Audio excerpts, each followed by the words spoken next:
What's going on, Coaster fans, and welcome to my first ever video here on the Coaster Corner. And because of that, I'm going to do a short introduction before we get in today's video, so I'm just going to be putting a little timestamp here on the screen. So if you want to, you can just skip right on to the video.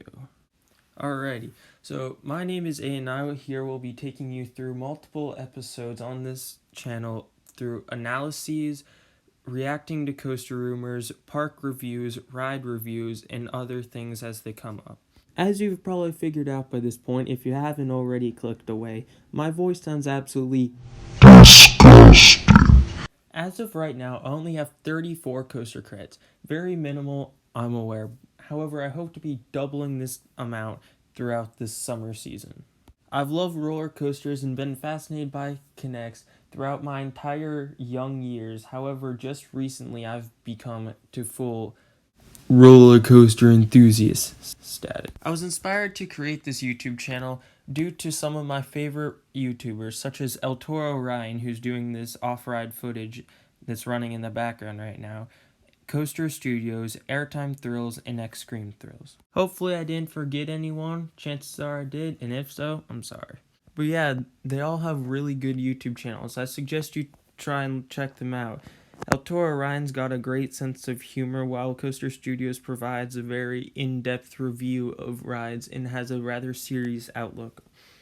But seriously, huge thanks to ElToroRyan for letting me use this off-ride footage from him. Links to his video and channel will be in the description, along with any other videos that you will see. I just ask of you that please don't get too mad at me in the comments, and just remember that everything that I do say in these videos is my personal opinion, so I'm sure that you have one too. Just try and not get too mad, I guess. I don't even know. Because of this, I will try and stay away from any controversial opinions that may come up, such as the obvious one that Mean Streak is better than Steel Vengeance. Anyway, I'm just kind of rambling at this point, so I guess without any further ado, let's hop right into it.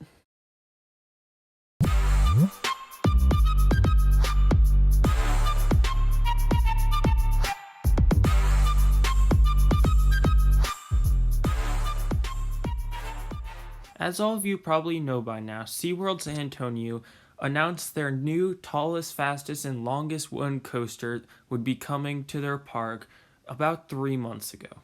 This announcement shouldn't really take anyone by surprise, as SeaWorld is adding a new major roller coaster to all of their major parks in the chain. However, that's not what we're here to discuss.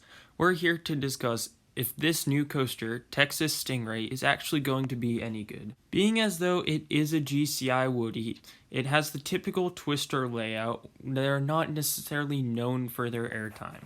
However, no one would expect it to because they're got the twister layout. This still looks like to be a very strong twister layout in my opinion, with many airtime hills twisting down into a drop. So these do look to be delivering a good amount of airtime. However, I do recommend that looks like backseat would probably be giving the strongest airtime, because then you're getting thrown over the top of this airtime hill. The first half of this roller coaster has very large and taller hills using a majority of its momentum. However, in the second half it starts to get really tight and stays very low to the ground. In my opinion, it's the second half that I think will really make this coaster a great coaster. Is down in the second half where it starts to stick really low to the ground and goes over a series of very fast turns, transitions, and short little bunny hops that seems to really be hauling through this section of the track. It definitely seems to be a backseat ride, as I've already mentioned before. However, if you are an enthusiast, you already probably would have been planned on sitting in the back, as there's very few rides that actually are better in the front seats.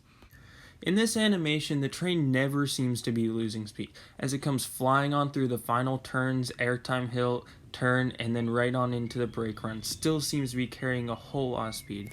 Now, this isn't necessarily a bad thing, as it always is satisfying to come into the brake run and it doesn't feel like it's already used the majority of its energy. As we know, this is now the tallest coaster in Texas, beating out Boardwalk Bullet with a 100-foot drop. It's also now the fastest, beating it out to now having a 55 mile per hour speed, and now the longest with having 3,379 feet of track.